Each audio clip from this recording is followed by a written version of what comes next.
समय पहले की बात है। एक छोटे से गांव में बल्लू नाम का एक आदमी रहता था। बल्लू काफी गरीब था और खूब मेहनत करके किसी तरह अपना और अपनी माँ का पेट भरता था। एक वर्ष गांव में सूखा पड़ गया और खाने का कुछ नहीं बचा। बल्लू ने सोचा कि पास के शहर में जाकर कुछ काम करता हूँ और 2 पैसे कमा के लाता हूँ। माँ माँ माँ मैं शहर जा रहा हूँ। वहाँ जाकर खूब सारे पैसे कमाऊंगा, खूब सारा अनाज, खूब सारी सब्जियाँ सब लेकर वापस आऊंगा। ठीक है बल्लू बेटा, अपना ध्यान रखना।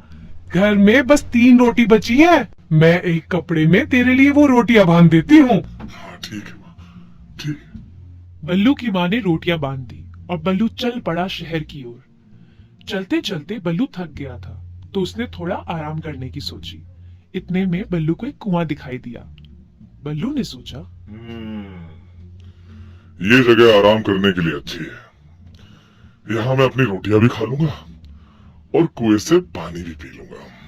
बल्लू ने रोटियां निकाली और सोचने लगा, एक खाऊं, 2 खाऊं या तीनों खा लूं, कुछ समझ नहीं आ रहा। उस कुएं में 3 भूत रहते थे। उन्होंने बल्लू की आवाज सुन ली और डर गए कि आज उन्हें कोई खाने आ गया है। तीनों भूत तुरंत कुएं से बाहर आए और बोले, ए भाई भाई भाई क्या करने का भाई? ए भाई क्या कर रहे हो भाई? ए मेरे को नहीं खाने का भाई, मेरे को बख्शने का भाई। मेरे पास मस्त आइटम है, मैं तेरे को देगा भाई। मेरे पास एक जादुई बकरी है, ठीक है भाई? तुम जब भी उसकी पीठ थपथपाओगे ना, उससे बहुत सारी सोने की मुद्राएं निकलेंगी भाई। जाने का ना भाई, मेरे को बख्शने का भाई। बल्लू ये सुनकर काफी खुश हो गया और जादुई बकरी लेकर चल दिया। रास्ते में वो एक सराय में गया। सराय के मालिक ने बल्लू के फटे कपड़े देखे और बोला, यहाँ क्यों आए हो भैया? सराय में रहने के लिए सोने की एक मुद्रा लगती है। बल्लू ने बकरी की पीठ पर हाथ फेरा तो बकरी ने सोने की मुद्राएं निकाल दी। सराय के मालिक की आंखें फटी की फटी रह गई। वो मन ही मन सोचने लगा कि कुछ भी करके ये बकरी उससे मिल जाए तो उसके वारे न्यारे हो जाएंगे। अरे आओ भाई आओ, इसे अपनी ही सराय समझो। इस सुंदर से कमरे में आराम करो, मैं तुम्हारे लिए खाने का इंतजाम करता हूँ। ठीक है। जब बल्लू खाना खा रहा था तो सराय के मालिक ने चुपके से बल्लू की बकरी चुरा ली और उसकी जगह दूसरी बकरी बांध दी। अगले दिन बल्लू अपनी माँ के पास गया और बोला, माँ माँ माँ देखो, मैं सोने की मुद्राएं देने वाली बकरी लाया हूँ, ये देखो। है? सोने की मुद्रा देने वाली? बल्लू ने बकरी के ऊपर हाथ फेरा तो बकरी ने सोने की मुद्रा तो नहीं दी, लेकिन खूब सारे मेंगड़े कर दिए। ये देखकर बल्लू की माँ बहुत नाराज हुई। छी छी, ये क्या लाया तू? बल्लू बड़ा परेशान हो गया और अगले दिन फिर से कुएं के पास पहुंच गया और बोला, तुम भूतों ने मुझे धोखा दिया, मैं आज तुम तीनों को खा जाऊंगा। भूत डर गए और बोले, ए भाई भाई भाई क्या करने का भाई? अपन तेरे को बकरी दिए ना भाई, और टेंशन नहीं लेना भाई। अपन तेरे को सोने का अंडा देने वाली मुर्गी देगा, ठीक है भाई? बख्शने का ना भाई। बल्लू ये सुनकर खुश हो गया और मुर्गी लेके चल दिया। वो फिर से सराय पहुंचा और बोला, आज सोने की मुद्रा नहीं है, सोने का अंडा चलेगा क्या? अरे जरूर चलेगा बल्लू भाई, आओ आओ अंदर आओ। बल्लू ने मुर्गी के ऊपर हाथ फेरा तो मुर्गी ने सोने का अंडा दे दिया। आज सराय के मालिक ने चुपके से मुर्गी बदल दी। अगले दिन फिर बल्लू अपनी माँ के पास गया और बोला, माँ माँ माँ देखो, आज मैं सोने के अंडे देने वाली मुर्गी लाया हूँ, ये देखो। है? सोने की अंडे? बल्लू ने मुर्गी के ऊपर हाथ फेरा तो मुर्गी ने सोने का अंडा तो नहीं दिया, लेकिन खूब सारी बीट कर दी। ये देखकर बल्लू की माँ बहुत नाराज हुई और उसे डांटने लगी। ये क्या रोज रोज घर गंदा करवा देता है, मुझे ही साफ करना पड़ता है। कल से ऐसा किया तो घर के अंदर नहीं आने दूंगी, समझा? बल्लू उदास हो गया। वो गुस्से में कुएं के पास पहुंचा और बोला, तुम भूतों ने मेरा मजाक बना के रख दिया है। आज तो मैं तुम तीनों को खाकर यहाँ से जाऊंगा। भूत बाहर आए और बोले, ए भाई भाई भाई भाई भाई नहीं नहीं नहीं भाई, ए भाई अपन तेरे को बकरी दे रहा है, मुर्गी दे रहा है। ए रुक, अपन को काय को खा रहा है? हाँ भाई, अपन तेरे को कहते हैं भाई, ए अपन तेरे को भाई मुर्गी दे रहा है, बकरी दे रहा है, हाँ खाने का नहीं भाई। अच्छा मेरे को बताने भाई, टेंशन क्या है भाई? है ये बताओ, टेंशन किधर? बताओ टेंशन मैं बताता हूँ। ना ही तो तुम्हारी बकरी सोने की मुद्रा देती है और ना ही वो मुर्गी सोने का अंडा देती है। अगर मुझे कुछ मिलता है तो वो है सिर्फ और सिर्फ गोबर। आज नहीं छोड़ूंगा मैं तुम तीनों को। भाई भाई भाई, भाई रुको, एक मिनट। अच्छा भाई ये बताने का भाई, ये जो जादू अपन तुमको दिए था, ये किसी और को दिखाया आपने कि नहीं दिखाया? बल्लू सोचते हुए बोला, हाँ एक सराय के मालिक के सामने दिखाया था। ओ तो ये टेंशन है भाई। भाई टेंशन नहीं लेना, अपन बताएगा ना भाई। इसका मतलब पता क्या है, तुम्हारा बकरी और तुम्हारी मुर्गी उस सराय वाले ने चोरी कर लिया भाई। आज अपन तुमको ना एक जादू डंडा देगा। मालिक से जाके पूछने का कि तुमने मेरी मुर्गी और बकरी चोरी की है कि नहीं की है। अगर वो झूठ बोला तो ये डंडा उसे तब तक पीटेगा जब तक वो सच नहीं बोलेगा। ये लो भाई, लेके जाने का और मालिक से मिलने का, समझे क्या? बल्लू डंडा लेके सराय के मालिक के पास गया और उससे पूछा, क्या तुमने मेरी बकरी और मुर्गी चोरी की है? नहीं नहीं बल्लू भाई, कैसी बात कर रहे हो? बस फिर क्या था, जादुई डंडा बल्लू के हाथ से निकला और सराय के मालिक की खूब पिटाई करने लगा। मर गया रे, अरे मर गया, कोई बचाओ रे, कोई बचाओ, अरे मार डाला। बल्लू भाई इस डंडे को रोको ना, इस डंडे को रोको। ये डंडा तब तक नहीं रुकेगा जब तक तुम सच नहीं बोलोगे। बता दो मैंने ही तुम्हारी बकरी और मुर्गी चोरी की है। इस डंडे को रोक लो, इस डंडे को रोक लो, मैं तुम्हें वापस दे दूंगा, सब वापस दे दूंगा, रोक लो। अरे भाई रुक भाई तू। सराय के मालिक की बात सुनकर डंडा थम गया और सराय के मालिक की जान में जान आई। उसने बल्लू को उसकी जादुई मुर्गी और बकरी दे दी। आज बल्लू बहुत खुश था। वो मुर्गी और बकरी को अपने घर ले गया और वो धनी हो गया और अपनी माँ के साथ खुशी खुशी रहने लगा। तो बच्चों, इस कहानी से हमें ये सीख मिलती है कि हमें हमेशा सच बोलना चाहिए और चोरी नहीं करनी चाहिए। ही होनहार लड़का रहता था। उसका नाम था दीपू। दीपू ना सिर्फ पढ़ाई में अव्वल था, बल्कि वो चित्र बनाने में भी बड़ा ही माहिर था। दीपू के माँ बाप बड़े ही गरीब थे। वो बड़ी मुश्किल से 2 वक्त की रोटी का इंतजाम कर पाते थे। दीपू स्कूल से आने के बाद चित्रकारी करता था। पैसे न होने के कारण वो चित्रकारी के लिए पेंसिल और कागज नहीं खरीद पाता था। वो लकड़ी से जमीन और रेत पर एक एक चित्र बनाता था। कभी वो फल बनाता था तो कभी फूल। कई बार तो वो इतनी सुंदर आकृतियां बनाता था कि देखने वाले दंग रह जाते थे। दीपू हमेशा सोचता था, काश मेरे पास एक पेंसिल और कुछ कागज होते तो मैं और सुंदर चित्रकारी बनाता और मेरे उन चित्रों को घर की दीवार पे सजाता। तभी वहाँ एक बूढ़े साधु प्रकट हुए और दीपू से बोले,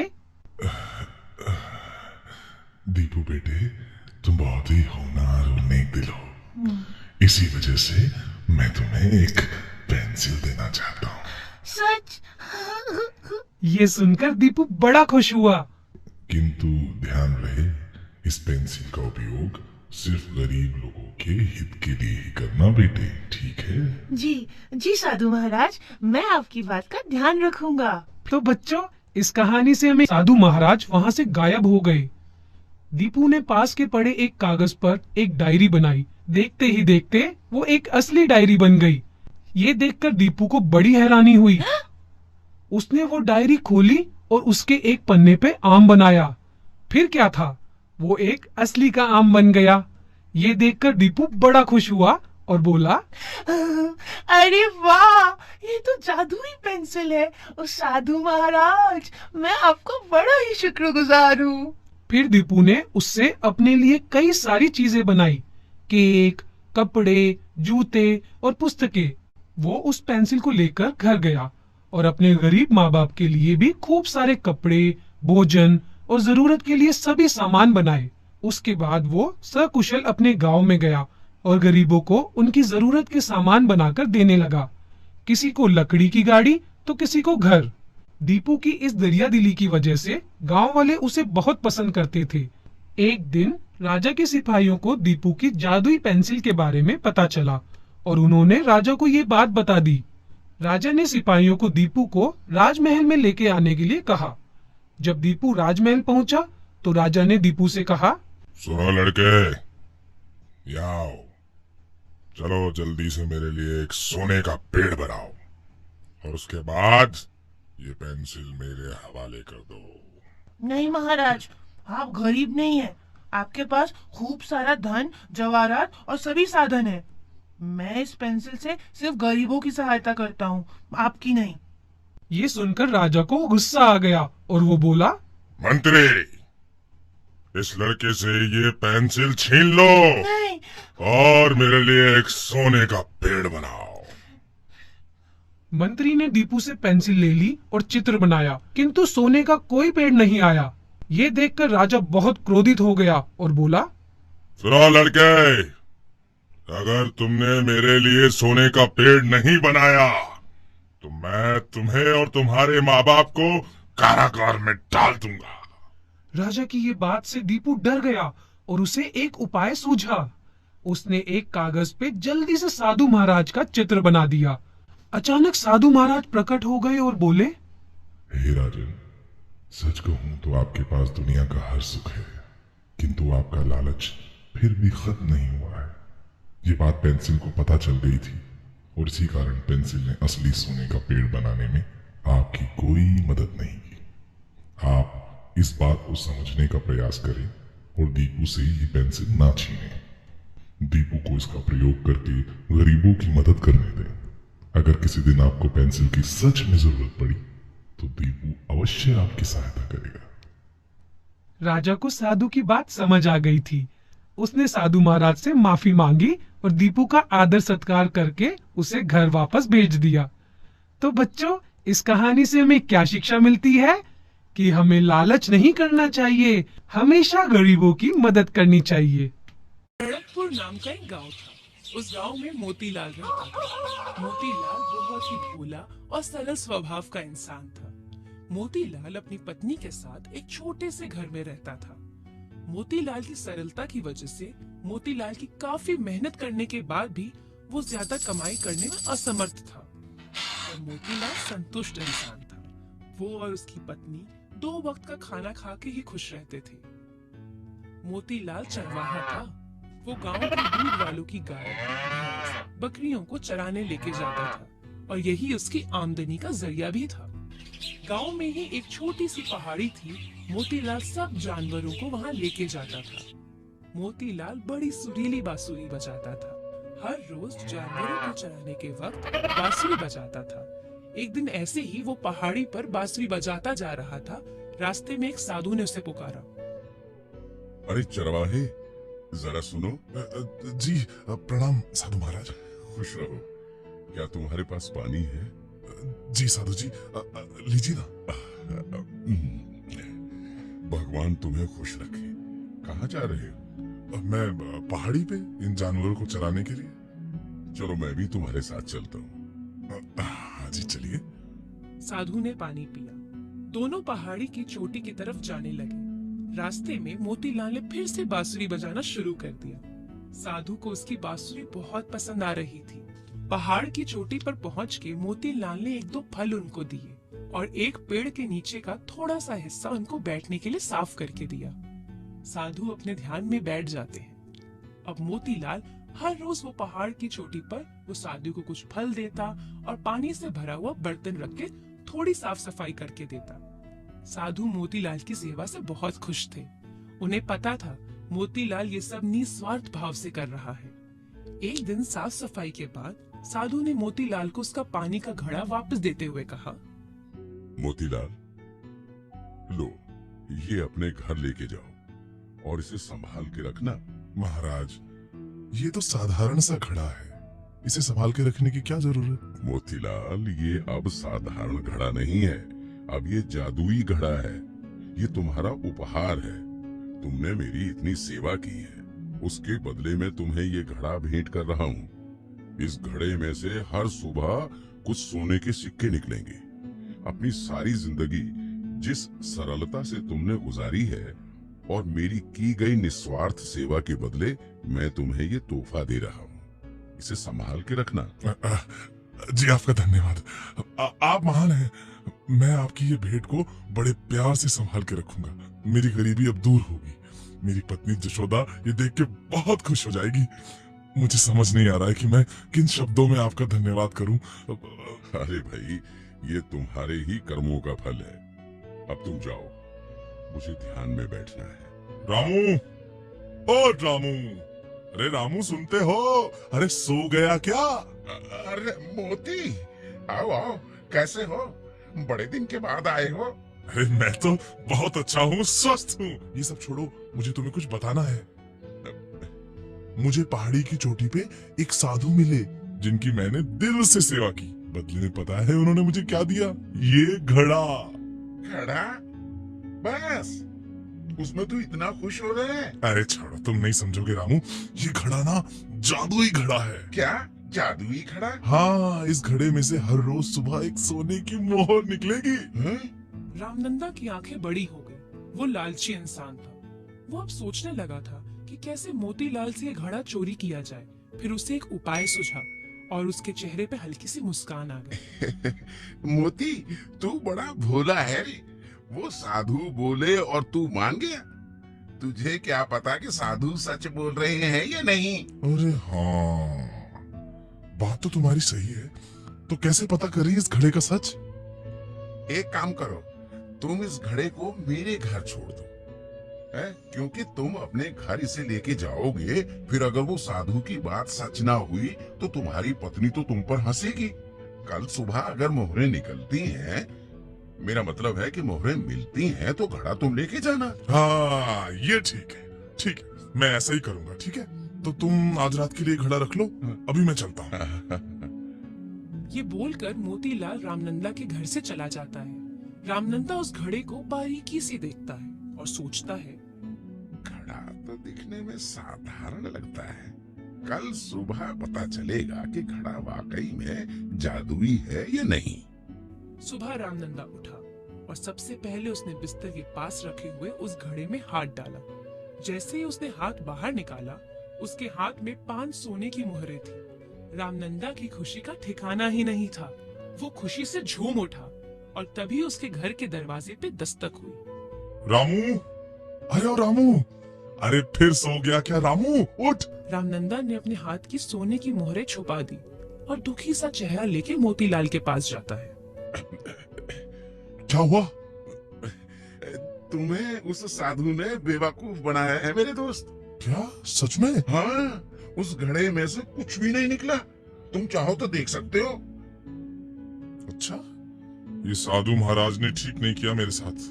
मैंने उनकी इतनी सेवा की और उन्होंने मुझे बेवकूफ बनाया। मैं अभी जाके पूछता हूँ उनसे कि उन्होंने मेरे साथ ऐसा क्यों किया। नहीं नहीं नहीं नहीं नहीं, ऐसा मत करना। साधु तुम्हारी हंसी उड़ाना चाहते थे, इसलिए तुम्हें बेवकूफ बनाया। वरना तुम ही सोचो, एक पानी के साधारण घड़े में से ऐसी मोहरें कैसे निकल सकती हैं? मोतीलाल उदास होकर अपनी जानवरों को चराने के लिए लेके जाता है। आज उसने बांसुरी भी नहीं बजाई। आज उसने साधु की सेवा धीरे धीरे और उदासी से की। साधु ने मोतीलाल से पूछा, क्या हुआ मोतीलाल, आज तुम बहुत उदास दिख रहे हो? कुछ नहीं। कुछ नहीं से तुम्हारा क्या मतलब है? आज तुमने अपनी बांसुरी भी नहीं बजाई। आपने मेरी हंसी उड़ाने के लिए वो घड़ा मुझे दिया था ना। सारा गांव मेरा मजाक उड़ा रहा है, पर मुझे लगा आप साधु हैं, आप ऐसा नहीं करेंगे। कम से कम आपसे ये उम्मीद तो ना थी मुझे। क्या बात कर रहे हो मोतीलाल, मैं साधु हूँ, मैं झूठ नहीं बोलता। वो घड़े में से मोहरें नहीं मिली क्या? और नहीं तो क्या, भला पानी के घड़े में से मोहरे कौन निकाल सकता है? मैं भी मूर्ख हूँ। आप साधु हैं, जादूगर थोड़ी है कि मैं आपकी बातों में आ गया। अच्छा ये बताओ, वो घड़ा कहाँ है? लेकर आओ। वो घड़ा तो मेरे दोस्त रामनंदा के घर पे पड़ा है, और वो एक किसान है, वो इस वक्त घर पर नहीं मिलेगा। मैं कल वो घड़ा आपके पास लेके आऊं? अच्छा, तो ये बात है। एक काम करो, आज मैं तुम्हें जादुई लकड़ी देता हूँ, तुम वो रामनंदा के पास लेकर जाओ और तुम बोलना, रामनंदा जो सच है सच बता दो, वरना ये लकड़ी तुम्हें पीट देगी। क्या मतलब है आपका? तुम्हारा घड़ा रामनंदा ने चुराया है, उसने तुमसे झूठ बोला है। तुम ये लकड़ी लेकर जाओ, तुम जैसे ही बोलोगे लकड़ी शुरू हो जाओ। ये लकड़ी खुद ही रामनंदा को तब तक पीटेगी जब तक वो सच नहीं बोलेगा। मोतीलाल हाथ जोड़कर साधु को प्रणाम करता है और फिर वो लकड़ी लेके शाम को रामनंदा के घर जाता है। प्रणाम, प्रणाम महाराज। प्रणाम। अरे रामू, अरे सोया हुआ है क्या रामू? अरे मोती, क्या लाए हो आज? ये लकड़ी? रामू, तुमने मुझसे झूठ बोला है ना? है? नहीं नहीं नहीं, तुमने मुझसे झूठ बोला। अब सच बता दो वरना तुम्हारी खैर नहीं। क्या क्या क्या क्या झूठ? तुम्हें मुझ पर भरोसा नहीं? अरे मैं तुम्हारा दोस्त हूँ। अच्छा, तो ऐसे नहीं मानेगा तू। हैं? लकड़ी शुरू हो जा। इतना सुनकर लकड़ी ने खुद ही रामनंदा की पिटाई करनी शुरू कर दी।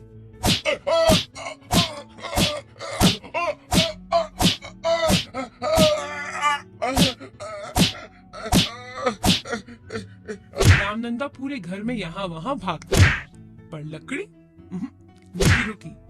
कुछ देर बाद रामनंदा ने मोतीलाल को भागते भागते बोला, मेहरबानी करके ये लकड़ी को रोकने को बोलो। जब तक तुम सच नहीं बोलोगे ये नहीं रुकेगी। ठीक है, देखो मैंने झूठ बोला था। उस घड़े में से सुबह मोहरें निकली थी, मैंने वो छुपा दी। तुम अपना घड़ा और ये लकड़ी लेकर जाओ।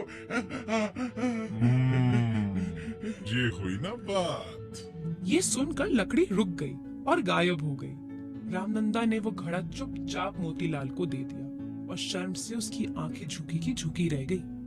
तो प्यारे बच्चों, इस कहानी से हमें ये सीख मिलती है कि लालच करना बहुत बुरी बात है और आपको अपने दोस्तों का चुनाव बड़ा सोच समझ कर करना चाहिए।